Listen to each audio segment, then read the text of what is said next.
çatmayır. Sen sonsuzluğa kapımı açtın.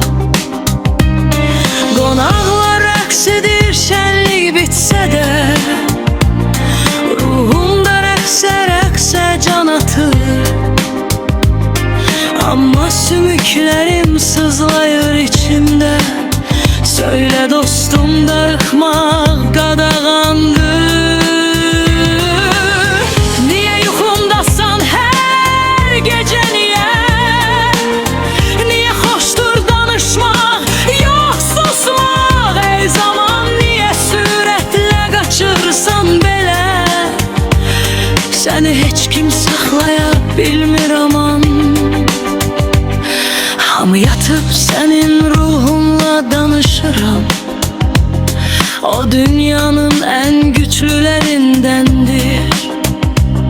Sen özünü tanımırsan ben tanıyıram. Lakin bu mənə axı rahatlıq vermir. Çalışıram, bastırım çaresiz arzuları.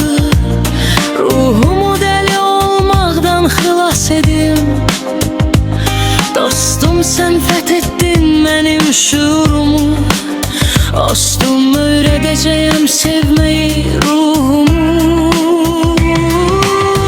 Niye yuxumdasan her gece, niye? Niye hoştur danışmaq, yox susmaq? Ey zaman, niye sürətle qaçırsan belə? Səni heç kim saxlaya bilmir